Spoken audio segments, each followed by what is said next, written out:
सी हूँ डॉक्टर प्रहलाद चंद्र नायक जदिओ आमर मुख्य वक्ता किंतु ये अनुष्ठान को मु भावुची मु देखिबारे से केबे न आसती ना प्रत्येक वर्ष से आसी सहयोग देती नियमित लेखा प्रकाश हुए देखिए एकदम सिंपल एंड सैंपल एत सरल मनुष्यटे आपण कौट देखिए सी घर हूँ केन्द्रापड़ा पाख नुआ गाँ 1948 जन्म से बाणीविहार एमएससी पास कलापर पदार्थ विज्ञान रे से विज्ञान पदार्थ विज्ञान प्रतिष्ठान बा इन्स्टिट्यूट ऑफ फिजिक्स रु सी पीएचडी कले तात्विक कणिका उपरे तापरे टोकियो यूनिवर्सिटी जापान सेटे मध्य भी परवर्ती गवेषणा मध्य कले 1.5 वर्ष सेठी अतिबाहित करथिले एवं विभिन्न महाविद्यालय मानकरे पदार्थ विज्ञान अध्यापक प्राध्यापक अछंती थिले एवं पठानी सामंत प्लानेटोरियम डेप्यूटी डायरेक्टर थे तापरे धरणीधर महाविद्यालय केन्दुझर प्रिंसिपाल थे से प्रिंसिपाल पदरू अवसर नहीं अति भल मनुष्य भल लेखा लिखि करते उत्सुकर लेखा तांको लेखा भल तो सी भल सी माने रिसर्च लेखा जो लेखारे गोटे गोटे लेखारे पीएचडी पाइबा कथा नेशनल लेवल रे बा जातीय स्तर रे 40टी गवेषणामूलक लेखा रही रिसर्च लेखा रही 15टी जनप्रिय विज्ञान पुस्तक रही बीएससी पिलांई 3टी पुस्तक लेखक सी एमएससी पिलांई इंग्राजी 3टी पुस्तक लेखक जड़े लेखक भाव जनाशुना एवं 300 रु ऊर्ध्व लेखा विभिन्न पत्र पत्रिकार प्रकाश पाई से विद्वान को आम आज पाइचे मुख्य वक्ता भाव में बर्तमान मु अनुरोध करी आमर मुख्य वक्ता डॉक्टर प्रहलाद नायक जे वक्तव्य रखिए से जड़े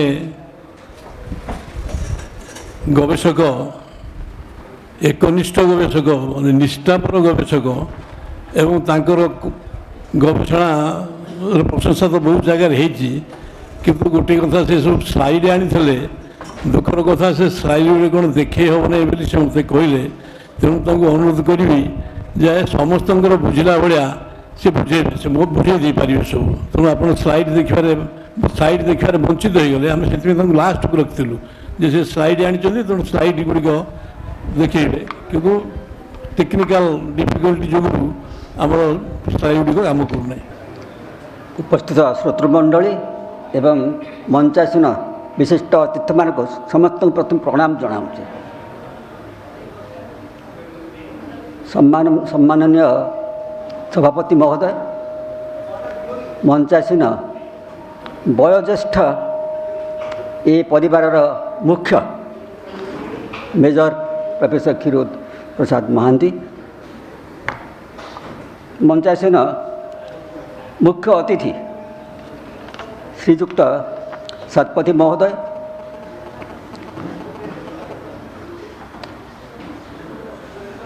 doctor Diptimayee Mohanty doctor Bishnucharan Sahu doctor Prasanna Kumar Mahapatra एवं श्रीयुक्त ब्रजबंधु नायक एवं सभार उपस्थित विशिष्ट विद्वान मंडली मु आपण समस्त को कृतज्ञता ज्ञापन करुच्ची विशेषत ये अनुष्ठान प्रतिष्ठाता पिता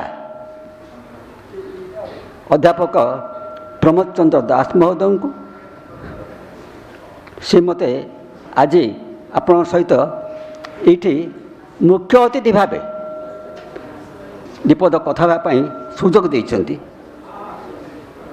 तेबे ये परिवार सहित मु नुआ नुहे मुझे 2006 मसीह अध्यापन अवसर नहीं निपट गाँव में केन्द्रापड़ा निपट गाँव में रही सिद्धांत कली रही मु भावी ସେଇଠି ମୋ ଠିକଣାଟା ବୋଧେ ହଜିଗଲା। କିନ୍ତୁ ପ୍ରସନ୍ନ ଭାଇ ଯିଏକି ମୁଁ ବାଣୀବିହାରରେ ପଢ଼ିଲା ବେଳେ ଆମର ଉପରବିଦ୍ୟାଳୟରେ ପଢ଼ୁଥିଲେ, ଗୋଟାଏ ହଷ୍ଟେଲରେ ଆମେ ରହୁଥିଲୁ। ଜେନା ଭାଇ ମହୋଦୟ ଏବଂ ଅଧ୍ୟାପନା ଭିତରେ ମଧ୍ୟ ଅନେକ ସମୟରେ ଆମର ଏକାଠି ହେଇଛୁ। ଏସିଏସ୍ କଲେଜରେ ଆମେ ଏକାଠି ମିଶିକରି ସହକର୍ମୀ ଭାବରେ କାର୍ଯ୍ୟ କରିଛୁ। ଏହିସବୁ ଦୃଷ୍ଟିରୁ କେମିତି କ'ଣ ହେଲେ ମୋତେ ଠିକଣା ଖୋଜିକରି ମୋ ପାଖରେ ଚିଠି ଖଣ୍ଡେ ପହଞ୍ଚିଲେ ଏବଂ ଗୋଟେ ଆମରି ସତ୍ୟ ପତ୍ରିକାଟେ ମଧ୍ୟ ପହଞ୍ଚିଲାରେ ସେଥିରେ ଭାଇ ଲେଖିଥିଲେ, ପ୍ରହ୍ଲାଦ ତୁମେ ଆମ ପତ୍ରିକା ପାଇଁ କିଛି ଲେଖିବ, ଆଉ ବିଜ୍ଞାନ ବିଷୟ ଲେଖିବ। ମୁଁ ଦେଖିଲି ପତ୍ରିକାଟି ଯାହା ଲେଖା ହେଇଛି ସେ କିଶୋରମାନଙ୍କ ପାଇଁ ଲେଖା ହେଇଛି ଏବଂ ସାଧାରଣ ପାଠକ ପଠିକା ଏମିତିକି ଗୃହିଣୀମାନଙ୍କ ପାଇଁ ଲେଖା ସେଥିରେ ଅଛି। ସେଥିରେ ପଣ୍ଡିତମାନଙ୍କ ପାଇଁ ବି ଲେଖା ଅଛି, ସମସ୍ତଙ୍କ ପାଇଁ ଲେଖା ସେଥିରେ ଅଛି। ତେବେ ମୁଁ କ'ଣ ଲେଖିବି, ବିଜ୍ଞାନ ବିଷୟରେ କ'ଣ ଲେଖିବି ସେ ଭାବି ବସିଲି, ଆଉ କେମିତି ଲେଖିବି। ତେବେ ଗୋଟାଏ କଥା ମୋର ମୁଣ୍ଡକୁ ଢୁକିଲା ଯେ ଗାଁରେ ରହିକିରି ଅନେକ ଜିନିଷ ଆମର ହଜିଯାଉଛି। ଆମେ ଦେଖୁଛୁ, ମୋ ଜୀବନରେ ମୁଁ ଦେଖିଛି ପିଲାଦିନେ ଯାହା ସବୁ ଥିଲା, ଶଙ୍ଖଚିଲ ଆଉ ଦିଶୁନି, ଘରଚଟିଆ କୁଆଡ଼େ ଚାଲିଗଲେ, ଶାଗୁଣାମାନେ କୁଆଡ଼େ ଗଲେଣି। ପିଲାଦିନେ ମାମୁଁ ଘରେ ପାଠ ପଢ଼ିଲା ବେଳେ ଗୋବର ନଈ କୂଳରେ ସେଠି ମାଇଁ ମାଛ ଧରି ବାଇ ମାଛ ତରକାରୀ ହେଇଥିବ, ଖାଇଥିବ, ବାସନ ମାଜିବାକୁ ଯାଆନ୍ତି ସେ ନଈକି, ମୁଁ ତାଙ୍କ ସାଙ୍ଗରେ ଯାଏ ଏବଂ ସେ କଂସା କିନା ମାତ୍ରେ କଣ୍ଟିଆ ମାଛ କଲକଲ ହେଇ ପଶିଯାଆନ୍ତି ଆସିକି। ଆଜି ଆମ ପିଲା କରାଣ୍ଡି, କଣ୍ଟିଆ, ଦଣ୍ଡିଖିରି, ମହୁରାଳି ନାଁ ଶୁଣି ନାହାନ୍ତି କି ଦେଖି ନାହାନ୍ତି, ଚିହ୍ନି ପାରିବେ ନାହିଁ। ତେଣୁ ଅନେକ ଜିନିଷ ହଜିଯାଉଛି ଏବଂ ଅନେକ ଜିନିଷ ହଜିବା ସହିତ ଖାଲି ହେଉନି, କିଛି ମିଶୁଛି ମଧ୍ୟ ଆଜି, ନୂଆ କିଛି ହେଉଛି। ତେଣୁ ବିଜ୍ଞାନ ଦୃଷ୍ଟିରୁ ଆମର ଯେଉଁ ସବୁ ଅଛି ବିବର୍ତ୍ତନବାଦ ଆମେ ପଢ଼ିଛେ, ଜାଣିଛେ ସମସ୍ତେ। ପୁରାଣରେ ବି କିଛି ବିବର୍ତ୍ତନବାଦ ଅଛି ବୋଲି କହୁଛନ୍ତି, ଆମର ଦଶାବତାରରେ ଅଛି ବୋଲି କୁହାଯାଉଛି ଏବଂ ବିଜ୍ଞାନରେ ମଧ୍ୟ ଜୈବ ବିଜ୍ଞାନରେ ବିବର୍ତ୍ତନବାଦ ରହିଛି ଯେ ପ୍ରଥମେ ଜେଲି ଫିସ୍ ଭାବରେ ହେଲା, ଜୀବ ସୃଷ୍ଟି ହେଲା, ତାପରେ ଇତ୍ୟାଦି ଇତ୍ୟାଦି ସବୁ କଥା ହେଇଛି।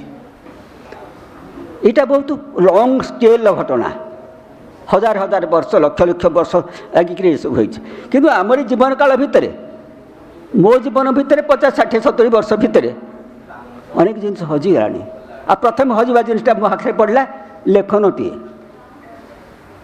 ପ୍ରଥମ ଲେଖାଟା ମୁଁ ଲେଖିଲି ଲେଖନ ବିଷୟରେ, ହଜିଯାଉଥିବା ଆମ ଚଳଣି କରି ମୁଁ ଲେଖିଲି। ଆମେ ଗୋଟେ ସିରିଜ୍ ଲେଖିବି ବୋଲି କଥା ଦେଲି, ଲେଖିଲି। ଆମ ଚଳଣିରୁ ହଜିଗଲା ଲେଖନୀ। ଆଜି କହିଲେ ପିଲାମାନେ ଆଉ ବୁଝିବେନି ଲେଖନ କ'ଣ। ଆମେ ପଢ଼ିଲା ବେଳେ 4ର୍ଥ 5ମ ଶ୍ରେଣୀରେ ବ୍ୟାକରଣ ଗୁଡ଼ା ପଢ଼ା ହେଉଥିଲା। ଲିଖନ ଆଉ ଲେଖନ, ଲିଖନ ମାନେ ଲେଖିବା, ଲେଖନ ଜହିରେ ଲେଖାଯାଏ। କେଉଁଥିରେ ଲେଖାଯାଏ? ସେଟା ତ ସେ ଲେଖନ ପ୍ରକୃତରେ ସେ ଲେଖନ ବି ଥିଲା ସେତେବେଳେ। ଆମେ ତେଣୁ କଲମ ଲେଖିବା ଆରମ୍ଭ କଲୁଣୁ। କିନ୍ତୁ ଏଇ ତାଳପତ୍ରରେ ଯେଉଁ ଲୁହାରେ ଲେଖାଯାଏ, ଯେଉଁଥିରେ ଏବେ ଜ୍ୟୋତିଷମାନେ କୋଷ୍ଠୀ ଲେଖୁଛନ୍ତି, ଯେଉଁଥିରେ ସ୍ୱୀକାର ପତ୍ର ଯାଉଛି, ଯେଉଁଥିରେ ସମ୍ମତି ପତ୍ର ଯାଉଛି, ଇତ୍ୟାଦି ଇତ୍ୟାଦି, ସେଇଟା ହେଉଛି ଲେଖନ। ଲେଖନ ଲେଖିଲି। ଲେଖନ ଲେଖିଲା ପରେ ପକ୍ଷିଆ ଲେଖିଲି। ପକ୍ଷିଆ ଆପଣମାନେ ଜାଣିଛନ୍ତି ନା, କୋଷ୍ଟାଲ ଅଞ୍ଚଳ, କେନ୍ଦ୍ରାପଡ଼ା ଅଞ୍ଚଳରେ ପକ୍ଷିଆ ବର୍ଷାରେ ରହିବା ପାଇଁ, ବର୍ଷାରେ ଘୋଡ଼େଇବା ପାଇଁ ଲୋକମାନେ, ଚାଷୀମାନେ ପକ୍ଷିଆ ଦିଅନ୍ତି। ଆମର ଓଡ଼ିଆ ହଜିଯାଉଛି, ଆମର ବେଙ୍ଗଳା ହଜିଯାଉଛି, ଆମର ବଟୁଆ ହଜିଯାଉଛି, ଆମ ସବାରି ପାଲିକି ହଜିଗଲାଣି, ଆମ ଲଣ୍ଠନ ଲାଇଟ୍ ବି ହଜିଗଲାଣି, ଇତ୍ୟାଦି ଇତ୍ୟାଦି ଇତ୍ୟାଦି ସବୁ କଥା ଲେଖା ହେଲା। 50ଟା ଲେଖା ହେଲା ପରେ ଭାଇ ବି କହିଲେ, ପ୍ରମୋଦ ବାବୁ କହିଲେ ସାର୍ ଗୋଟେ ବହି କରିଦେବା। ବହିଟି ବି ହେଲା, ବହି କରିଛୁ। ହଜିଯାଉଥିବା ଆମ ଚଳଣି ଏବଂ ଆମରି ସତ୍ୟ 2022 ମସିହାରେ ତାକୁ ଛପେଇଛନ୍ତି ଏବଂ ଗୋଟେ ମାସିକ ଅଧିବେଶନ ଆମେ ବସିକି ତାକୁ ମଧ୍ୟ ଉନ୍ମୋଚନ କରିଛୁ ଏବଂ ସେ ବହି ଖଣ୍ଡିକ ଅଛି, ପଢ଼ା ହେଉଛି। ଏବେ ମାନେ ଲୋକ ପଢ଼ି ଖୁବ୍ ଖୁସି ହୋଇଛନ୍ତି। ତେବେ ଇଏ ହେଲା ମୋର ତାଙ୍କ ସହିତ ସେତିବେଳଠୁ। ଆଉ ପ୍ରତି ବାର୍ଷିକ ଅଧିବେଶନରେ ପ୍ରାୟ ମୁଁ ଏଠି ଉପସ୍ଥିତ ରହୁଛି ଏବଂ ଆପଣମାନଙ୍କ ସହିତ କିଛି ଯେମିତି ପ୍ରଥମେ ଡକା ହେଲେ, ଯେମିତି ଆଜି ଯେଉଁମାନେ କେତେଜଣ ବିଜ୍ଞ ବ୍ୟକ୍ତି ଭଦ୍ରଲୋକ ଯେଉଁମାନେ କହିବାକୁ କିଛି କାମ କରୁଛନ୍ତି ଅନୁଷ୍ଠାନ ପାଇଁ ତାଙ୍କୁ ଡକା ହେଲା କିଛି କହିବା ପାଇଁ, ମୋତେ ବି ଡକାଯାଏ, ମୁଁ କିଛି କୁହେ। ତେବେ ଆଜି ଏ ଯେଉଁ ସୌଭାଗ୍ୟ ମୋତେ ଦେଇଛନ୍ତି ସେ ପାଇଁ ମୁଁ ଆପଣଙ୍କ ପାଖରେ ଅନେକ କୃତଜ୍ଞ। ତେବେ ଯାହା କହୁଥିଲେ କିଛି କଥା କହୁଥିଲେ ଶତପଥୀ ସାର୍ ଯେ ବହୁତ କଥା ତ କହିଛନ୍ତି, ଭଲ କଥା ହେଇଛି, ଆମର ସତ୍ୟରେ ବହୁତ ଭଲ କଥା ହେଇଛି, କିନ୍ତୁ କଥାଟା ହେଉଛି ବାହାରକୁ ବହୁତ ଜିନିଷ ସୁନ୍ଦର ଦେଖାଯାଏ, ଭିତରଟା କ'ଣ ଘଟୁଛି ପ୍ରାୟ ଦେଖାଯାଏନି, ଲୁଚିକି ରହୁଥାଏ। ଚିତ୍ର ପ୍ରତିମା ପ୍ରାୟ ଦିଶି ସୁନ୍ଦର, ଚିରି ଭିତରେ ଦେଖ କିନାର ଖାଲ। ଆମେ ସମସ୍ତେ ସୁନ୍ଦର ଦେଖାଯାଉଛେ, ଏ ଭିତରେ ଚିରିଦେଲେ କ'ଣ ହେଉଛି? ପୋଷ୍ଟମର୍ଟମରେ ସରିଗଲା କାମ। ସେ ସବୁ ଯେଉଁ ଇଲେକ୍ଟ୍ରୋନିକ୍ ଯନ୍ତ୍ରପାତି ଗୁଡ଼ା ଦେଖୁଛେ ଆମେ ସୁନ୍ଦର ଦେଖାଯାଉଛି, ଏସବୁ ଗ୍ୟାଜେଟ୍ ସୁନ୍ଦର ଦେଖାଯାଉଛି, ୟା ଭିତରେ ଗୋଟେ ମଧ୍ୟ ଆଡ଼ୁ ସବୁ ତାର ସବୁ ଗୁଞ୍ଜା ହେଇଛି। ତ ସବୁ ଚିରିଲେ ସବୁ ଭିତରେ ସେଇ କି ନାରଖାର ସବୁ ଦେଖାଯିବ। ଆଉ ଏ ପରିବାରର ଅବସ୍ଥା ମଧ୍ୟ ସେମିତି ଅଛି। ଦିନେ 64 ପୃଷ୍ଠାର ଯେଉଁ ପତ୍ରିକା ବାହାରୁଥିଲା 32 ପୃଷ୍ଠା ହେଲାଣି। ଆଉ ତାର ଭିତରି କଥା ମଧ୍ୟ ମୁଁ ଏ ପରିବାର ସହିତ କେତେ ବର୍ଷେ 2 ବର୍ଷ ବୋଲି ଖୁବ୍ ଘନିଷ୍ଠ ଭାବରେ ସମ୍ପୃକ୍ତ ଅଛି, ମୁଁ ଜାଣିଛି ଏହାର ଭିତରି କଥା କ'ଣ। ତେଣୁ ଏ ପରିବାର ପାଇଁ ଆମକୁ ବୌଦ୍ଧିକ ଭାବରେ ଯେତିକି ସହଯୋଗ କରିବାକୁ ପଡ଼ିବ, ପ୍ରମୋଦ ବାବୁଙ୍କର ଯେଉଁ ନିଷ୍ଠା, ଯେଉଁ ଦାନ ତ୍ୟାଗ, ତାକୁ ବଢ଼ାଇବା ପାଇଁ ତାଙ୍କ ସହିତ ମଧ୍ୟ ସବୁ କଥା ବୁଝିବାକୁ ପଡ଼ିବ, ଅଭାବ ଅସୁବିଧା ବୁଝିବାକୁ ମଧ୍ୟ ପଡ଼ିବ। ଆଉ ବେଶୀ କିଛି ଖୋଲିକି ମୁଁ କହିବି ନାହିଁ। ହେଲା ପତ୍ରିକାର କଥା ଆଉ ମୋର ସମ୍ପର୍କର କଥା। ଦ୍ୱିତୀୟ କଥା ମୁଁ ଆଜି କହିବାକୁ ଚାହୁଁଥିଲି, ମୋତେ କୁହାଯାଇଛି ମୋ ପରିଚୟରେ ବିଜ୍ଞାନ ମୋର ବୃତ୍ତି, ବିଜ୍ଞାନ ମୋର ବୃତ୍ତି। ତା ଠିକ୍, ବିଜ୍ଞାନ ମୋର ପେଶା, ଗଣିତ ମୋ ନିଶା, ଆଉ ସାହିତ୍ୟ ମୋ ସଉକ। ସାହିତ୍ୟ ବି ଲେଖେ, ମୁଁ ସାହିତ୍ୟ ଲେଖେ। ଆପଣ ଦେଖିବେ ସେପ୍ଟେମ୍ବର ମାସରେ ପତ୍ରିକା ଗୁଡ଼ା ଦିଆହେଇଛି ଆପଣଙ୍କୁ, ଏବେ ଏଇଥିରେ ଅଛି, ଏମକୁ ଦିଆହେଇଛି। ସେ ସେପ୍ଟେମ୍ବର ପତ୍ରିକାରେ ମୋର ଗୋଟେ କବିତା ଅଛି। କବିତାଟା ହେଉଛି 1960 ମସିହା 1965-66ରେ ରେଭେନ୍ସା କଲେଜରେ ପଢ଼ିଲା ବେଳେ ମୁଁ ଯେଉଁ ଆମ +2 ସମୟରେ ପଢ଼ିଲା ବେଳେ ଗୋଟେ କବିତା ପଢ଼ିଥିଲା ସେ ବହିରେ, ନାଇଟିଙ୍ଗେଲ୍ କବିତା। ସେ ନାଇଟିଙ୍ଗେଲ୍ କବିତାଟା ଜଣେ ଇଂଲିଶ ପୋଏଟ୍ ଲେଖିଥିଲେ, ରବର୍ଟ ବ୍ରିଜେସ୍ ଲେଖିଥିଲେ। ଯେ ନାଇଟିଙ୍ଗେଲ୍ ବିଷୟରେ ଲେଖା ହେଇଛି। ସେତେବେଳେ ପଢ଼ିଲା ବେଳେ ମୋର ଖୁବ୍ ଖୁସି ଲାଗିଥିଲା କବିତାଟା, ତେଣୁ ମୁଁ ତାକୁ ସେତେବେଳେ ଅନୁବାଦ କରିଥିଲି। ଏବେ ଦେଖନ୍ତୁ କେଉଁଠି ବାହାରିଲା, ମୁଁ ପଠାଇ ଦେଇଥିଲି। ଏଇ ଇସ୍ୟୁରେ ତାକୁ ବାହାର କରିଛନ୍ତି, ପ୍ରମୋଦ ବାବୁ ବାହାର କରିଛନ୍ତି। କବିତାଟା ମନରେ ଅଛି, ଆବୃତ୍ତି କରିଦେଉଛି। ଯେହେତୁ କାହିଁକି ମୁଁ କହୁଛି ନା, ଅନେକ ସମୟରେ ଯୋଦ୍ଧାମାନେ ଯୁଦ୍ଧ କରିଗଲା ବେଳେ ଯଦି ଶସ୍ତ୍ର କାମ ନ କରେ ତାହେଲେ କ'ଣ ଯୁଦ୍ଧ ବନ୍ଦ ହେବ? କି ଗୋଟେ ବିକଳ୍ପ ଶସ୍ତ୍ର ବାହାର କରିବାକୁ ପଡ଼ିବ। ତେଣୁ ମୁଁ କବିତା କଥା କହୁଛି। ସେ କବିତା ତାପରେ ବିଜ୍ଞାନ କହିବି, ବିଜ୍ଞାନ ଯନ୍ତ୍ରପାତି ଆଣିଛି, ବିଜ୍ଞାନ କହିବିନି, ବିଜ୍ଞାନ ବି କହିବି ଆପଣଙ୍କୁ। ତେବେ କହିବା କଥା ଯେ କବି କହୁଛନ୍ତି, ଶୈଳ ସେଇ ଯେ ଶୈଳ ଦେଶୁ ଆସିଲୁ ତୁହି, ନାଇଟିଙ୍ଗେଲକୁ କୁହାହେଉଛି।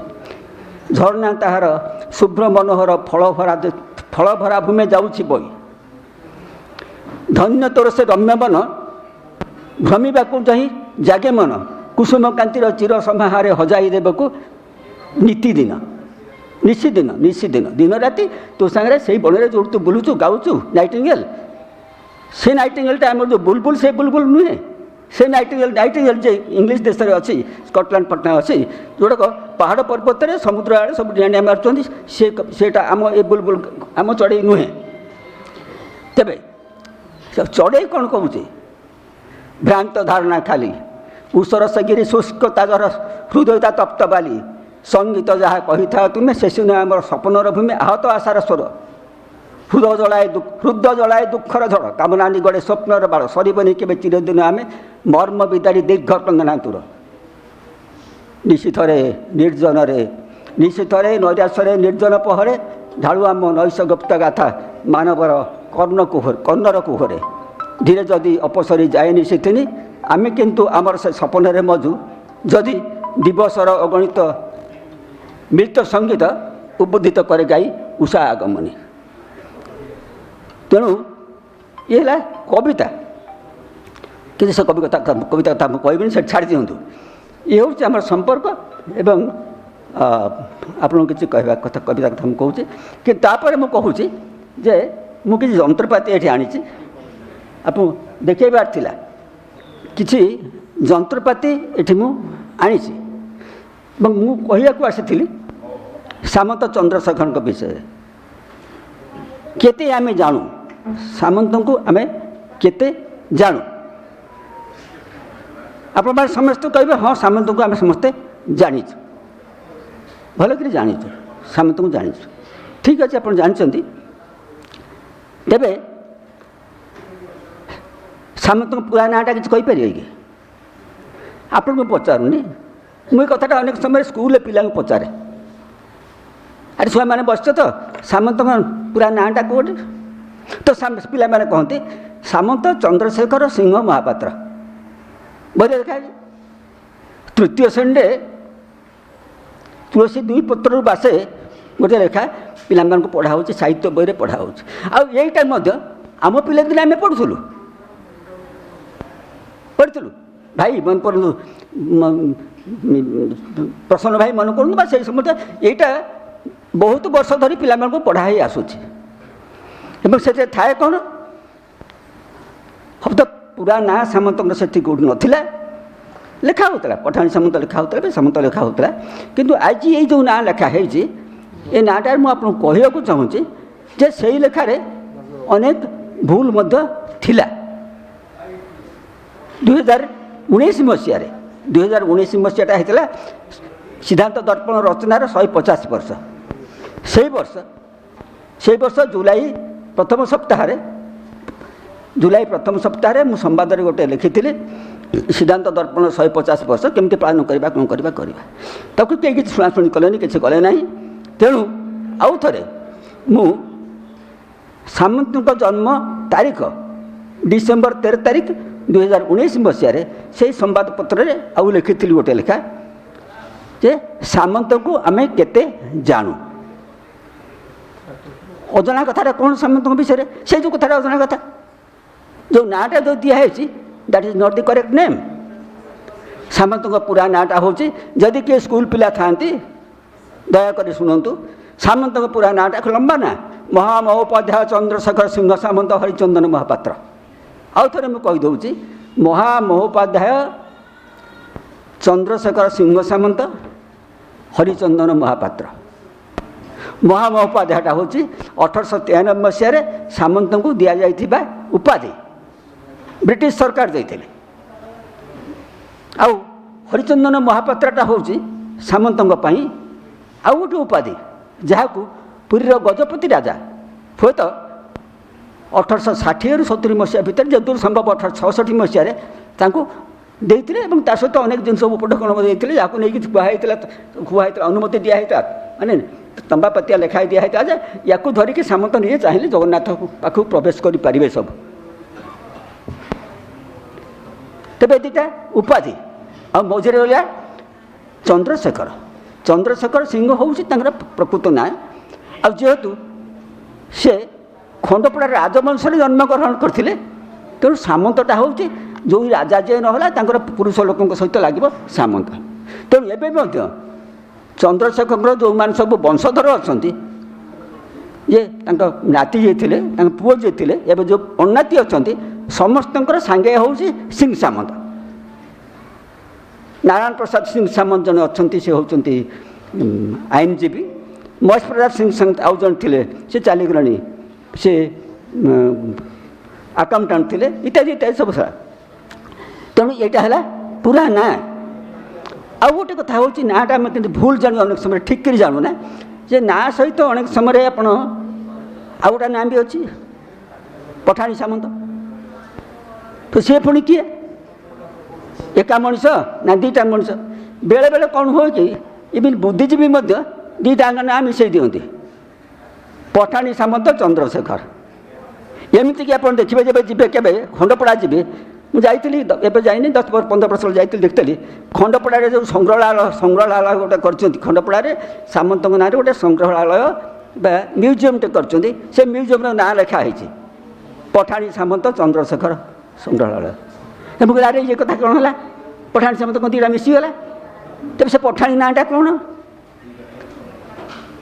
ସେ ବହୁତ କଥା ଅଛି ଯେ ସାମନ୍ତଙ୍କ ଆମର ଯେଉଁ ପଢ଼ା ହେଉଥିଲା ଆମର ଯେଉଁ ତୃତୀୟ ଶ୍ରେଣୀରେ ଆମେ ଯେଉଁ ପ୍ରାଇମେରୀ ସ୍କୁଲରେ ପଢ଼ୁଥିଲୁ ସେଥିରେ ପୁରା ଘଟଣାଟା ଲେଖା ହେଇଥିଲା ଯେ ତୁଳସୀଦେବୀ ପୁତ୍ରର ବାସମାନେ ସେ ସାମନ୍ତଙ୍କ ବିଷୟରେ ଲେଖା ହେଇଛି ଏବଂ ତାଙ୍କ ଯେଉଁ ପଠାଣି ନାଁଟା ଦିଆହେଇଛି ଯେ ସାମନ୍ତ ଜନ୍ମ ହୋଇଥିଲେ ଯେଉଁ ସେ ଶିବ ଓ ପାର୍ବତୀଙ୍କର ଆଶୀର୍ବାଦରୁ ଜନ୍ମ ହୋଇଥିଲେ ସେମାନେ ତାଙ୍କ ବାପା ଶ୍ୟାମବନ୍ଧୁ ସିଂ ସାମନ୍ତ ଓ ମା ବିଷ୍ଣୁମାଳୀ ଦେବୀ ଏମାନେ ପାଖ ଖୁଣ୍ଟୁପଡ଼ା ଗାଁରେ ଜାଗର ଅମାବାସ୍ୟା ଦିନ ଉପବାସ କରିକିରି ଧାରଣାରେ ଥିଲେ ସେଇଠି ତାଙ୍କୁ ସ୍ୱପ୍ନାଦେଶ ହେଲା ଯେ କାଲି ସକାଳେ ତୁମେ ଲିଙ୍ଗ ଚାରିକର ଦରାଣ୍ଡି ଦେବ ଯାହା ପାଇବ ତାକୁ ଗିଳିଦେବ ଏବଂ ମା ତାଙ୍କର ଗୋଟିଏ କୃଷ୍ଣଶିଳା ମାନେ ଛୋଟ ଗୋଡ଼ି ଶିଳା ଗୋଟିଏ କୃଷ୍ଣଶିଳା ପାଇଲେ ତାକୁ ଗିଳି ଦେଇଥିଲେ ଏବଂ ତାପରେ ଇଏ ଜନ୍ମ ହେଲା କିଏ ଜନ୍ମ ହେଲାର ତାଙ୍କର କାରଣଟା କ'ଣ ନା ତାଙ୍କ ଇଏ ଜନ୍ମ ପୂର୍ବରୁ ତାଙ୍କର 3ଟା ଭଉଣୀ ହେଇକି ମରିଯାଇଥିଲେ ଆଉ ପୁଅ ଗୋଟିଏ ମଧ୍ୟ ହୋଇଯାଇ ତେଣୁ ୟାଙ୍କର ଅପତ୍ୟାଣୀ ଦୋଷ ଥିଲା ଅପତ୍ୟାଣୀ ଯେଉଁ କୁହନ୍ତି ଅପତ୍ୟାଣୀ କୁହାଯାଉଛି ଅପତ୍ୟାଣୀ ଦୋଷ ଥିଲା ତେଣୁ ତାକୁ କଟେଇବା ପାଇଁ ଉପାୟ କେମିତି ହେବ କ'ଣ କରିବ ନା ଅଜାତିଆ କରିଦେଲେ ହେବ ଯମ ଅଜାତିଆକୁ ଛୁଇଁବନି ଅଜାତିଆ କରିଦେବାନି ଜବନ କରିଦେବା ସେଇ ପିଲା ଜନ୍ମ ହେଲାର ସେଇ ସପ୍ତାହ ଖଣ୍ଡେ ଭିତରେ ତାଙ୍କର ସେଇଠି ଗୋଟେ ମୁସଲମାନ ଫକୀର ଆସିଥିଲେ ଭିକ ମାଗିବାକୁ ମା 3 ପାହୁଲା 4 ପାହୁଲା ଗୁଡ଼ା ସେ ପାହୁଲା ମାନେ 1/3 ପଇସାର 1/3 ହେଉଛି ପାହୁଲା ସେଇ ପାହୁଲାକୁ ତାଙ୍କୁ ନେଇକି ତାଙ୍କୁ ବିକ୍ରି ଖର୍ଚ୍ଚ କରିଦେଲେ ଏବଂ ତାଙ୍କ ନାଁ ଡାକ ନାଁ ଦିଆଗଲା ନିକ୍ନେମ୍ ହେଉଛି ପଠାଣି ଆଉ ସେଇ ପଠାଣି ନାମରେ ସେ ମଧ୍ୟ ଚାରିଆଡ଼େ ରହିଲା ତେଣୁ ପଠାଣି ନାମଟା ହେଉଛି ନିକ୍ନେମ୍ ଆଉ ଭଲ ନାଁଟା ହେଉଛି ଚନ୍ଦ୍ରଶେଖର ତେଣୁ ସେ ପଠାଣି ସାମନ୍ତ ହେବ ବା ଚନ୍ଦ୍ରଶେଖର ସିଂ ସାମନ୍ତ ହେବ ଦୁଇଟାରୁ ଗୋଟା ତୁମେ ମିଶାଇବା କଥା ନୁହେଁ ଆଉ ଗୋଟେ ତୃତୀୟ କଥା ହେଉଛି ସାମନ୍ତଙ୍କ ବିଷୟରେ ଜାଣିବା କଥା ହେଉଛି ଯେ ସାମନ୍ତ ଜନ୍ମ କେବେ ମୁଁ ଯେତେବେଳେ ପଠାଣି ସାମନ୍ତ ପ୍ଲାନିଂରେ ମୁଁ ଜଏନ୍ କଲି ମୁଁ ରହିଲି ସେଠି ତାପରେ କଥା ହେଲା ଘଟଣାକ୍ରମରେ ମୋତେ NCSTC ଗୋଟେ ପ୍ରପୋଜାଲ୍ ଦେଲା ସେ ସାମନ୍ତଙ୍କର ଗୋଟେ ବାୟୋଗ୍ରାଫି ଇଂରେଜୀରେ ଲେଖାଯିବ ତ ମୁଁ ଯେତେବେଳେ ଲେଖିବାକୁ ଆରମ୍ଭ କଲି ସୁଜନୀକରଣ ଲେଖିବାକୁ ମୋତେ କହିଲା ପ୍ରହ୍ଲାଦ ବାବୁ ଆପଣ କରିବା ପୂର୍ବରୁ ପ୍ରଥମେ ଜନ୍ମ ତାରିଖଟା ଠିକ୍ କରି ବାହାର କରନ୍ତୁ କାହିଁକି ନା ସେତେବେଳେ ସାମନ୍ତଙ୍କ ଜନ୍ମଦିନ 3-4ଟା ଡେଟ୍ରେ ପାଳନ କରାହେଉଥିଲା ଗୋଟା ଥିଲା ଡିସେମ୍ବର 13 ତାରିଖ 1835 ମସିହା ଆଉ ଗୋଟା ଥିଲା ଡିସେମ୍ବର 24 ତାରିଖ 1835 ମସିହା ଆଉ ଦୁଃଖୀଚାନ୍ଦ ପଟ୍ଟନାୟକ କହୁଥିଲେ 1836 ମସିହା ଜାନୁଆରୀ 6 ତାରିଖ ଏମିତି ବହୁତ କନଫ୍ୟୁଜନ୍ ଥିଲା ତାକୁ ସବୁ ନିରାକରଣ କରାଗଲା ସବୁ ଠିକ୍ ହେଲା ତେଣୁ ଆଉ ଅଛି ଆଉ ସେ ଯେଉଁ ବହି ଲେଖା ହେଇଛି ସେଠି ମୁଁ କିଛି କହିବି ନାହିଁ ତେବେ ଅଧିକା କଥା ମୁଁ କହିବାକୁ ଚାହେଁ ସାମନ୍ତଙ୍କ ବିଷୟରେ ବର୍ତ୍ତମାନ ଯେ ସାମନ୍ତଙ୍କୁ ଆମେ କାହିଁକି ଜାଣିବା ଆଜ୍ଞା ଶୁଣନ୍ତୁ ସାମନ୍ତଙ୍କୁ ଜାଣିବା କାରଣ ଆମେ ଜଗନ୍ନାଥ ଦାସଙ୍କୁ କାହିଁକି ଜାଣିବା ଶାରଳା ଦାସଙ୍କୁ କାହିଁକି ଜାଣିବା ମୋର ଅନୁଭୂତିରେ ମୁଁ କହୁଛି ସେ ଯେମିତି ଜଗନ୍ନାଥ ଦାସଙ୍କର କଣ୍ଟ୍ରିବ୍ୟୁସନ୍ ହେଉଛି ଶ୍ରୀମଦ୍ ଭାଗବତ ଆଉ ଶାରଳା ଦାସଙ୍କର କଣ୍ଟ୍ରିବ୍ୟୁସନ୍ ହେଉଛି ମହାଭାରତ ଓଡ଼ିଆ ମହାଭାରତ ସେମିତି ସାମନ୍ତଙ୍କର କଣ୍ଟ୍ରିବ୍ୟୁସନ୍ ହେଉଛି ଏଇ ଖଣ୍ଡ ମୁଁ ଆଣିଛି ଆପଣଙ୍କୁ ଦେଖିବା ପାଇଁ ସିଦ୍ଧାନ୍ତ ଦର୍ପଣ କୁହା ହେଉଛି ଅନେକ ସମୟରେ ସିଦ୍ଧାନ୍ତ ଦର୍ପଣ ହେବ ନାହିଁ ଲୟ ଯେତେ ଦିନ ଥିବ ମାନବ ହୃଦୟ ତେବେ କ'ଣ ୟା ଭିତରେ ଅଛି ୟା ଭିତରେ 24ଟା ଅଧ୍ୟାୟ ଅଛି 2500 ଶ୍ଲୋକ ଅଛି 2500 ଟିକେ ଅଧିକା ସେଇଟା ମୁଁ ପଛରେ ହିସାବ କରିଛି 2500 ଶ୍ଲୋକ ଅଛି ଆଉ ସେସବୁ ସଂସ୍କୃତରେ ଲେଖା ହେଇଛି ତ ବହୁତ କ୍ଲିଷ୍ଟ ସଂସ୍କୃତରେ ଲେଖା ହେଇଛି କିନ୍ତୁ ବହୁତ ପରମ ସୌଭାଗ୍ୟର ବିଷୟ ଯେ ଏମିତି ଯେମିତି ମୁଁ ବସିଛି ଆପଣଙ୍କୁ ଦେଖାଉଛି ଏମିତି ଥରେ ମୁଁ ପ୍ଲାନେଟୋରିୟମ୍ ଜଏନ୍ କଲାବେଳେ କାକଟପୁର ସ୍କୁଲକୁ ଯାଇଥିଲି ସେଠି କହିବା ପ୍ରସଙ୍ଗରେ ଏଇ ବହିଟା ନେଇ ଦେଖେଇଲି ମୁଁ ଦେଖ ଏଗୁଡ଼ାକ ହେଇଛି ଆଉ ଏପର୍ଯ୍ୟନ୍ତ ଆ ଭିତରେ କ'ଣ ଅଛି କେହି ଜାଣିନାହାନ୍ତି ଆରେ ଇଂରାଜୀ ମଧ୍ୟ ହେଇନାହିଁ ଆଜ୍ଞା ଶୁଣନ୍ତୁ ଗୋଟେ 5ମ 6ଠ ଶ୍ରେଣୀରେ ଫ୍ରକ୍ ପିନ୍ଧୁଥିବା ନେଳିଆ ଫ୍ରକ୍ ପିନ୍ଧୁଥିବା ଝିଅ ଠିଆ ହେଇଗଲା से मत कहूँ ଆପଣ କରିଦେଉନାହାନ୍ତି ଏଇ ଯେଉଁ କଥାଟା ହେଲା ସେଇଟା ମୁଁ ମଧ୍ୟ କରିଛି। ତେବେ ଇଏ ହେଲା ସେଇଠି ଆଉ ଏ ସିଦ୍ଧାନ୍ତ ଦର୍ପଣରେ ଯାହା ସବୁ ଅଛି ସେ ହେଉଛି ଜ୍ୟୋତିର୍ବିଜ୍ଞାନର ପାଠ। ଆପଣମାନଙ୍କୁ ପଚାରୁଛି ମୁଁ ଜ୍ୟୋତିର୍ବିଜ୍ଞାନ ଆମର କେଉଁଠି କାମରେ ଲାଗୁଛି? ଜ୍ୟୋତିର୍ବିଜ୍ଞାନ ବହୁତ ଆମର କାମରେ ଲାଗୁଛି। ତେବେ କଥା ହେଉଛି ଯେ ଜ୍ୟୋତିର୍ବିଜ୍ଞାନର 3-4ଟା ଖଣ୍ଡେ ଆସ୍ପେକ୍ଟ ଅଛି, 4ଟା ଆସ୍ପେକ୍ଟ ଅଛି। ଗୋଟେ ହେଉଛି ଅବଜରଭେସନ୍, ତାପରେ ହେଉଛି କାଲକୁଲେସନ୍, ତାପରେ ହେଉଛି ଇନଷ୍ଟ୍ରୁମେଣ୍ଟସ୍ ଆଉ ତାପରେ ହେଉଛି ମଡ଼େଲ। ଏ 4ଟା ଜିନିଷ ଆସ୍ପେକ୍ଟ ଅଛି ଜ୍ୟୋତିର୍ବିଜ୍ଞାନର। ଅବଜରଭେସନ୍ ମାନେ କେତେ ନିଖୁଣ ଭାବରେ ଦେଖାଯାଇଛି। ସାମନ୍ତଙ୍କର ସେଇ ଯେଉଁ କଥାଟା ଏ ଯେଉଁ ଆକାଶ ଦେଖିବାଟା ଗୋଟେ ସହଜାତ ପ୍ରବୃତ୍ତି ଥିଲା। ଆମର ଯେଉଁ ପଢ଼ା ହେଉଥିଲି ସେ ଯେଉଁ ତୁଳସୀ ଦେବପୁତ୍ର ବାସେ 5 ବର୍ଷ ବୟସରେ ଖାଲି ଆଖିରେ ସେ ତାରା ଦେଖିଥିଲେ ଗୋଟେ, ସେଟା ସେଥିରେ ଲେଖାଯାଏନି, ଏଥିରେ ଏ ପୋତେ କିଛି ଲେଖାଯାଏନି। ବସ୍ ସେ ଜଣେଇଥିଲା ଯେ ତୁଳସୀ ଦେବପୁତ୍ର ବାସେ ଏ ଦିନ ହେଲେ ଗୋଟେ ବଡ଼ ଜ୍ୟୋତିର୍ବିଦ ହେବେ। ତେଣୁ ଅବଜରଭେସନ୍ ତାଙ୍କର ବହୁତ ନିଖୁଣ ଥିଲା। ସେ ବହୁତ ନୂଆ ନୂଆ କଥା ସବୁ ଅବଜର୍ଭ କରିଛନ୍ତି। ଆଉ କଥା ହେଉଛି ଯେ ଏଇ ପ୍ଲାନେଟୋରିୟମରେ ଥିବା ଭିତରେ, ତେଣୁ ମୁଁ ଆପଣଙ୍କୁ କହିବାକୁ ଚାହେଁ, ଆଜି ଏ ଯେଉଁ ପଣ୍ଡିତ ମଣ୍ଡଳୀ ବସିଛନ୍ତି ଆପଣମାନଙ୍କୁ ମୁଁ କହିବାକୁ ଚାହେଁ ଯେ ମୁଁ ଭାବୁଛି ବୋଧେ ସେଦିନ କାକଟପୁରରେ ସେ ଯେଉଁ ଝିଅ ସେ ବହୁତ ମା ମଙ୍ଗଳାଙ୍କ ନିର୍ଦ୍ଦେଶ ଥିଲା। ଏଇଟା 1993 ମସିହାର କଥା, ସେ ଜଏନ୍ କଲାବେଳେ। 1995 ମସିହାରେ ମୁଁ ସିଦ୍ଧାନ୍ତ ଦର୍ପଣ ଟ୍ରାନ୍ସଲେସନ୍ ଆରମ୍ଭ କଲି ଏବଂ ସେଇଟା ପ୍ଲାନେଟୋରିୟମ୍ ମୁଁ ଛାଡ଼ିଲି 1969 ମସିହାରେ। ସେ ପର୍ଯ୍ୟନ୍ତ 5-7 ଚାପ୍ଟର କରିଦେଇଥିଲି। ତାପରେ ସରକାର ମୋତେ ଖୁସି ହେଇକରି ବନବାସ ପଠାଇଦେଲେ। ତ ବନବାସରେ ଅନେକ ସମୟରେ ଭଲ ବର ସବୁ ମିଳେ। ଏବେ ବନବାସରେ ଭଲ କଥା ହେଲା, ମୁଁ ସେଇଠି 2000 ମସିହା ସୁଦ୍ଧା ସିଦ୍ଧାନ୍ତ ଦର୍ପଣ ସମ୍ପୂର୍ଣ୍ଣ ଟ୍ରାନ୍ସଲେସନ୍ କରିଥିଲି ଇଂଲିଶର ମ୍ୟାଥମେଟିକ୍ସ ସହିତ। ଏବଂ ଆପଣମାନଙ୍କୁ ମୁଁ କହିବାକୁ ଚାହେଁ ବର୍ତ୍ତମାନ ତାହା ପ୍ରୋସେସରେ ଅଛି, ସିଏ ମଧ୍ୟ ଛପା ପ୍ରୋସେସରେ ଅଛି, ଚାଲିଛି। ମୁଁ ସେଇ କାମ ସେ ଅନେକ ସମୟରେ ଆସୁଛି। ଏବଂ ତାରି ଭିତରେ ମୁଁ ଦେଖିଛି, ଆପଣମାନେ ଶୁଣନ୍ତୁ, ଯେତିକି ବସୁଛନ୍ତି ଆପଣ ବିଦ୍ୱାନ ସେତିକି ଶୁଣନ୍ତୁ, ଯେ ଅନେକ ସମୟରେ ଆମର ଧାରଣା ହୁଏ ଆମେ ଯେଉଁ ପାଠ ପଢ଼ୁଛୁ, ଗଣିତ ପାଠ ପଢ଼ୁଛୁ ବା ବିଜ୍ଞାନ ପାଠ ପଢ଼ୁଛୁ, ସବୁଗୁଡ଼ା ବିଦେଶରୁ ଇମ୍ପୋର୍ଟ ହୋଇଛି। ଫର୍ ଏକ୍ଜାମ୍ପଲ୍ ଆପଣମାନେ ପ୍ରାୟ ସମସ୍ତେ ଟ୍ରିଗୋନୋମେଟ୍ରି ନାଁ ଜାଣିଥିବେ, ତ୍ରିକୋଣମିତି। ଯେଉଁମାନେ ଗଣିତ ପଢ଼ିଛନ୍ତି ତ୍ରିକୋଣମିତି ଜାଣିଥିବେ। ଅନେକ ସମୟରେ ତ୍ରିକୋଣମିତିରେ ସାଇନ୍ କୋସାଇନ୍ ଟର୍ମ ସବୁ ପଢ଼ାଯାଏ। ମୁଁ ଭାବେ ପଢ଼ିଲା ବେଳେ ଯାହା ହେଲେ ମଧ୍ୟ ପାଠଟା ବିଦେଶୀ ପାଠ। କିନ୍ତୁ ପ୍ରକୃତରେ ଯେତେବେଳେ ମୁଁ ସିଦ୍ଧାନ୍ତ ଭିତରେ ପଶିଲି, ସୂର୍ଯ୍ୟ ସିଦ୍ଧାନ୍ତ, ଆର୍ଯ୍ୟଭଟ୍ଟୀୟ ସିଦ୍ଧାନ୍ତ ଶିରୋମଣି ଏବଂ ସିଦ୍ଧାନ୍ତ ଦର୍ପଣ, ତା ଦେହରେ ସେ ଟର୍ମ ସବୁ ବ୍ୟବହାର କରାହେଇଛି। କ'ଣ କରାହେଇଛି ନା ଯା କୋଟି ଯା, ସେମାନେ ସାଇନ୍ କୋସାଇନ୍ କହୁଛନ୍ତି, ଏମାନେ ଯା କୋଟି ଯା ବି କହୁଥିଲେ। ଏବଂ ପ୍ରଥମ ସାଇନ୍ ଟେବୁଲ୍ ଆର୍ଯ୍ୟଭଟ୍ଟ କରିଥିଲେ। ମାନେ ସମସ୍ତେ ଆମେ ଜାଣିବା କଥା। ଏବଂ ୟା ଦେହରେ ଯେଉଁ ସବୁ ଅଛି ମୁଁ ସବୁ କଲାବେଳେ ଦେଖିଛି, ଆପଣମାନେ ଆଶ୍ଚର୍ଯ୍ୟ ହେବେ।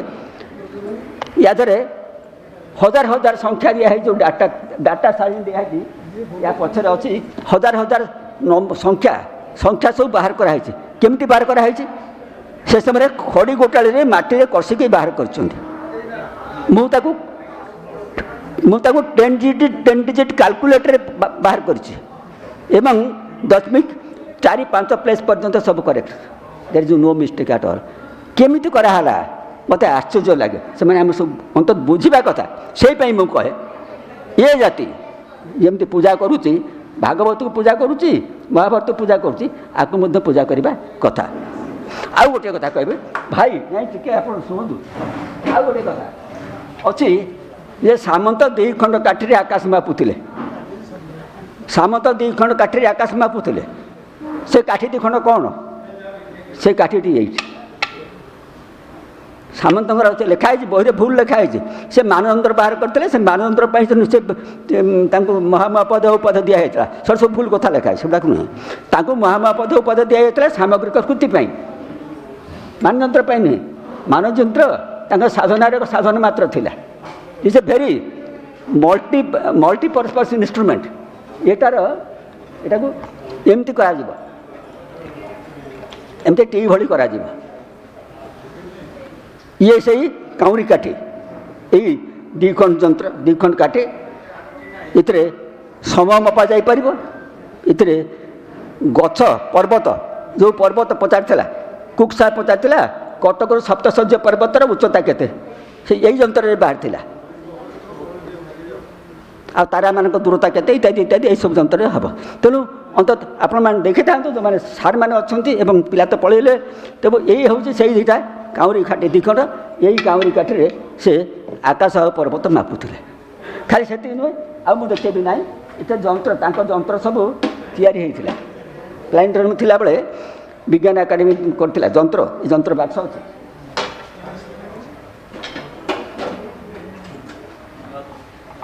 ଏଇଥିରେ ସେ ଇନଷ୍ଟ୍ରୁମେଣ୍ଟ ଅଛି, ଆଉ କେତେ ଇନଷ୍ଟ୍ରୁମେଣ୍ଟ, ସବୁ ବହୁତ ଇନଷ୍ଟ୍ରୁମେଣ୍ଟ ଅଛି ମାପିବାକୁ। ସେତେ ଲେଖା ହେଇଛି, ସେ ଗୋଟାଇକରେ ସେ ବାହାର କରୁଥିଲେ। ବହୁ ପ୍ରତ୍ୟେକ ଆଷ୍ଟ୍ରୋନମର, ଆନ୍ସିଏଣ୍ଟ ଆଷ୍ଟ୍ରୋନମର ଯନ୍ତ୍ର ସବୁ କରିଛନ୍ତି। ସିଦ୍ଧାନ୍ତ ଦର୍ପଣରେ 20 ଚାପ୍ଟରରେ ପ୍ରାୟ 150-200 ଶ୍ଲୋକରେ ଯନ୍ତ୍ର କଥା ସବୁ ଲେଖା ହେଇଛି। ତେଣୁ ଇଏ ହେଉଛି କଥା, ଇଏ ଆମର ବୁନିଆଦି, ଇଏ ଆମର ସମ୍ପଦ, ଆକୁ ଆମେ ବୁଝିବା। ଆଉ ୟା ପାଇଁ ଆମେ ଅନ୍ତତଃ ପିଲାମାନଙ୍କୁ ଅନୁପ୍ରାଣିତ କରିବା ଉଚିତ।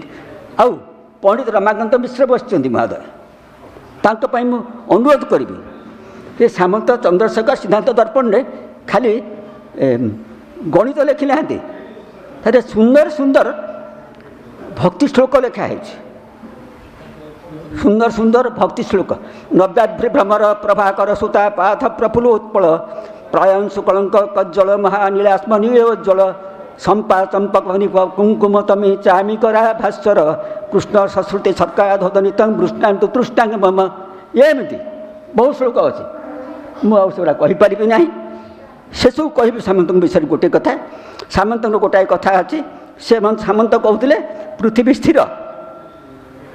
ଆପଣମାନେ ଶୁଣିଥିବେ ସାମନ୍ତଙ୍କ ମତବାଦ ହେଉଛି ପୃଥିବୀ ସ୍ଥିର, କିନ୍ତୁ ଆଜି ଆଧୁନିକ ମତବାଦ କ'ଣ?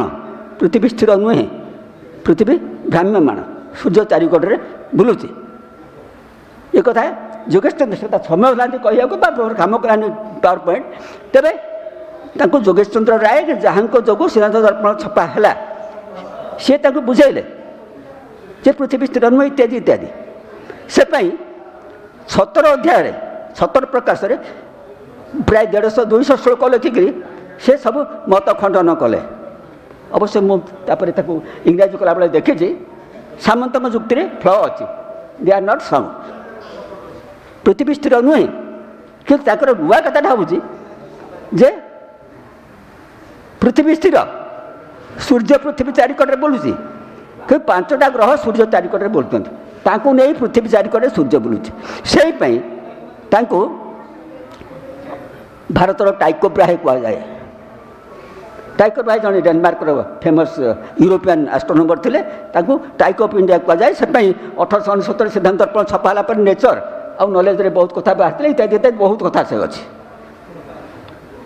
ତେଣୁ ବର୍ତ୍ତମାନ ଆପଣମାନଙ୍କୁ ଏତିକି କହିବି ଯେ ସେଇଠି ଶୁଣିଲା ପରେ ସେ ଲେଖିଲେ, ସାମନ୍ତ ଲେଖିଲେ, ବ୍ରହ୍ମାଣ୍ଡ ଖଣ୍ଡ ଭାଣ୍ଡ ସ୍ଥିରତର ଧରଣୀ ମଣ୍ଡଳ ଭ୍ରାନ୍ତି ସୌଣ୍ଡ ପ୍ରଦଣ୍ଡ ଇଂଲଣ୍ଡ ଦନ୍ତାବଳ ଦଳ ବଳ ଦଳନା କଣ୍ଠ କଣ୍ଠୀର ବଶ୍ରୀ ସ୍ୱୟଂ ନୀଳାଦ୍ରି ସିଂହାନ ବଦନ ଦରେ ନିର୍ଗତ ପ୍ରାପ୍ତ ଦୁର୍ଗ ସ୍ଫୀତ ସୁଖ୍ୟାତିରସ୍ତୁ ପ୍ରଥମ ବିଜଣିତ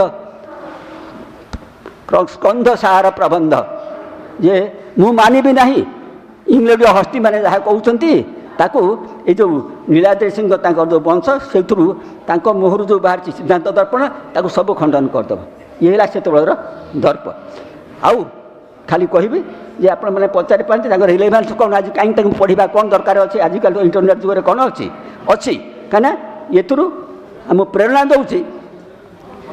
ଏଇଟା ତ ବ୍ୟବହାରିକ, ଏଥିରୁ 5 ହିଁ ତିଆରି ହେଉଛି ଆଜିକାଲି, ଏଥିରୁ ସବୁବେଳେ ଏଥିରୁ ହିଁ 5, ଏଇଟା ବ୍ୟବହାରିକ ଗ୍ରନ୍ଥ, ଏଇଟା ଫସିଲ୍ ନୁହେଁ, ଯେ ବ୍ୟବହାରିକ ଗ୍ରନ୍ଥ।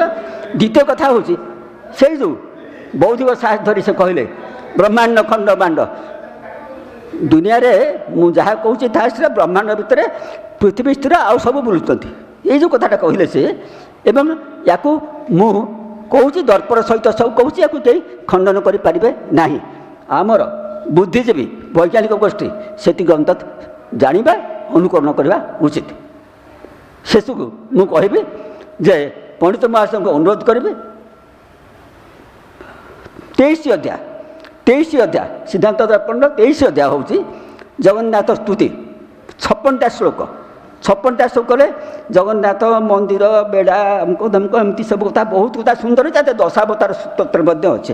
ଆଉ ସେ ଦଶାବତାର ଆଉ ଲଳିତ ଦଶାବତାର ନୁହେଁ, ଯେଉଁଟାକି ଜୟଦେବଙ୍କର, ତାହା ନୁହେଁ। ଆଉ ପ୍ରତି ଅଧ୍ୟାୟର ଶେଷରେ ସୁନ୍ଦର ଶ୍ଲୋକ ସବୁ ଅଛି। ବ୍ରାହ୍ମଦ ଭାତି ଯଦି ଭାସ୍ୱର ଇତ୍ୟାଦି ଅଛି, ତାକୁ କହିବି ନାହିଁ, ବହୁତ ଅଛି। ଆଉ ମୋର ଅନୁରୋଧ, ଦୟାକରି ଆପଣ ତାକୁ ଟିକେ କେବେ ଦେଖନ୍ତୁ। ସେଥିରୁ କେତେଟା ମୁଁ ଗୀତି କବିତା ଭଳି ବ୍ୟବହାର କରିବା ପାଇଁ ଲେଖିଥିଲି, କିନ୍ତୁ ଆପଣ ଦେଖନ୍ତୁ ଏବଂ ଆପଣ ତା'ର କ'ଣ କରାଯାଇପାରିବ ଚିନ୍ତା କରିବେ। ଆଉ ଶେଷରେ ଆପଣମାନଙ୍କୁ ସମସ୍ତଙ୍କୁ କହିବି ଯେ ଆମ ଦେଶରେ ଜ୍ୟୋତିର୍ବିଜ୍ଞାନ ଗୋଟିଏ ଫରଗଟନ୍ ଅଧ୍ୟାୟ, କେହି ଚର୍ଚ୍ଚା କରୁନାହାନ୍ତି। ତେଣୁ ମୁଁ କହିବି ଯେ ଧୂଳିର ଧରଣୀ ଜୀବନ ଯାତନା ପଛରେ ପକାଇ ଦେଇ ଖଇ କଉଡ଼ିର ତାରା ଆକାଶରେ ମିଶିଯିବା ଆମେ ଆସକୁ। ହା ଉତାସର ଦୁନିଆ ଦାଣ୍ଡରେ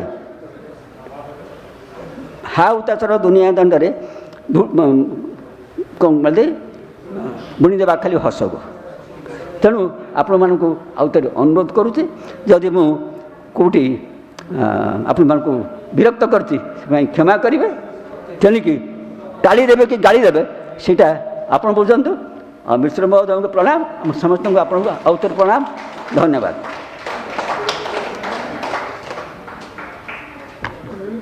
ନାଇଁ ଏଇଟା କହିଦେବି ହଁ ମୁଁ ଯିବି କହିବି ଟିକେ ଥା। ଏଇ କଥାଟା ମୁଁ କହୁଛି କ'ଣ ଶୁଣନ୍ତୁ। ଏଇଟା ମୋର 1970 ମସିହାରେ ମୁଁ MSc ପାସ୍ କଲା ପରେ କେନ୍ଦ୍ରାପଡ଼ା କଲେଜରେ ଯାଇ ଜଏନ୍ କଲି।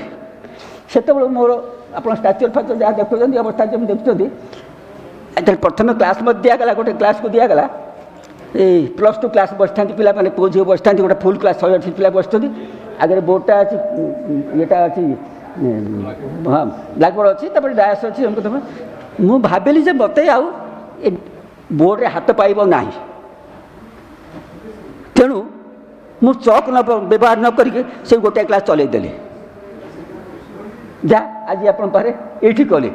ମୋର ପାୱାର ପଏଣ୍ଟ କାମ କଲାନି, ତେଣୁ ଯେତିକି ଆପଣଙ୍କୁ ବିରକ୍ତ କରିବା କଥା କରିଦେଲି ଗଲା। ତାପରେ ସେଇଠୁ 6 ମାସ ବର୍ଷ ପରେ ମୁଁ ଆସିଗଲି PSc ପାଇକିରି। ସେ ବର୍ଷେ ଖଣ୍ଡେ ରହିଲା ପରେ ଟୋକା ମାଷ୍ଟର ତ ଝିଅମାନେ ଭାରି ସ୍ତମୀ ହୁଅନ୍ତି ଆସିକି। ତ ମୁଁ ଆସିଲା ପଚାରିଲି, ଆରେ ସବୁ ପିଲା ତ ପଢ଼ିଲ, ବର୍ଷେ କାଳ ପଢ଼ିଲ, ଏଦିନ ପଢ଼ିଲ, ତୁମକୁ କେଉଁ କ୍ଲାସ୍ ଭଲ ଲାଗିଲା? ନା ଆପଣ ଯେଉଁ ପ୍ରଥମ କ୍ଲାସ୍ଟା ନେଇଥିଲେ ସେଇଟା ଭଲ ଲାଗିଲା। ତେଣୁ କ୍ଷମା କରିବେ, ରହୁଛି। ବର୍ତ୍ତମାନ ସଭା ତ ପ୍ରାୟ ଶେଷ ହୋଇଗଲାଣି। ମୋର ବାଣୀ ବିହାରରେ ଅକ୍ଷୟ ମହାନ୍ତି ଥରେ ଗୀତ ଗାଇଥିଲେ, କହିଲେ ଗୀତ ସରିଗଲେ ଲାଇଟ୍ ଲିଭିଲେ ତମେ କିଏ ଆମେ କିଏ। ସେ ହେଉଛି 66-67 ମସିହା କଥା। ଆଚ୍ଛା, ବର୍ତ୍ତମାନ ଆମେ ଅଡ଼ିଏନ୍ସ ଦେଖିଲେ, କିନ୍ତୁ ଯେଉଁମାନେ ପ୍ରକୃତରେ ଆଗ୍ରହ ନେଇଛନ୍ତି, ଶୁଣିବାକୁ ଚାହୁଁଛନ୍ତି, ସେଇମାନେ ଉପସ୍ଥିତ ଅଛନ୍ତି। କାରଣ ସମସ୍ତେ ଶ୍ରୋତା ନୁହଁ କି ସିଦ୍ଧାନ୍ତ ଦର୍ପଣ ଉପରେ ଆଲୋଚନା ଶୁଣିବା ପାଇଁ ଧୈର୍ଯ୍ୟ ବା ମାନସିକ ସ୍ଥିତି କାହାର ନଥାଏ। ଏବଂ ମୁଁ ଡକ୍ଟର ପ୍ରହ୍ଲାଦ ନାୟକଙ୍କ ନିକଟରେ ଅନୁଷ୍ଠାନ ତରଫରୁ କ୍ଷମା ମାଗୁଛି ଯେ ତାଙ୍କୁ ଆମେ ସମ୍ପୂର୍ଣ୍ଣ ସମୟ ଦେଇପାରିଲୁନି। କାରଣ ସେ ଯେଉଁ ପ୍ରସ୍ତୁତ କରିକି ଆସିଥିଲେ ଓଡ଼ିଶାରେ ସିଦ୍ଧାନ୍ତ ଦର୍ପଣ ଉପରେ, ସେ ହେଉଛନ୍ତି ଏକମାତ୍ର ଲୋକ ଯିଏକି ଗବେଷଣା କରିଛନ୍ତି। ତାଙ୍କ ବହି ବନାରସ ଦାସ, ମୋତିଲାଲ ବନାରସ ଦାସ ଛପାଇବା ପାଇଁ ସେ ପଠାଇଥିଲେ। ସେଠି କ'ଣ ତାଙ୍କର ଟିକେ ନେଗୋସିଏସନ୍ ଅସୁବିଧା ହେଲା, ବହି ଏପର୍ଯ୍ୟନ୍ତ ଛପା ହେଇପାରିନି। ଏବଂ ସେ ହେଉଛନ୍ତି ସେଥିରେ ଜଣେ ମାନେ ଅଭିଜ୍ଞ ଏବଂ ଏକମାତ୍ର ବ୍ୟକ୍ତି ଯିଏକି ଆପଣ ତାଙ୍କୁ 10,000 ବର୍ଷ ତଳର ଗୋଟେ ତିଥି ଏବଂ କ'ଣ କହିଦିଅନ୍ତୁ କେଉଁ ଲୋକର, ସେ ତାଙ୍କର ଡେଟ୍ ଫେଟ୍ ସବୁ ବାହାର କରିକି ଦେବେ। ସେ କିନ୍ତୁ ଜ୍ୟୋତିଷୀ କରନ୍ତି ନାହିଁ। ଆପଣ ଭାବୁଥିବେ ଯେ ଜ୍ୟୋତିଷୀ ନା, ସେ କେବଳ ଗବେଷଣା କରନ୍ତି ଏବଂ ଜ୍ୟୋତିର୍ବିଜ୍ଞାନ ଉପରେ ଗବେଷଣା କରନ୍ତି। ଏବଂ ତାଙ୍କୁ ଯଥେଷ୍ଟ ସମୟ ମିଳିଲା ନାହିଁ, କାରଣ ପ୍ରକୃତରେ ଆମର ସଭା ଟିକେ ଲମ୍ବା ହୋଇଗଲା। ଆଉ ମୁଁ ସବୁଥିରେ ମିନିଟ୍ ଦେଖୁଥିଲି, ଟିପିକି ରଖିଛି, କିନ୍ତୁ ଆଉ ମ୍ୟାନେଜ୍ କରି ହେଲାନି। ତଥାପି 10-20 ମିନିଟ୍ ଖଣ୍ଡେ ସରିଗଲା।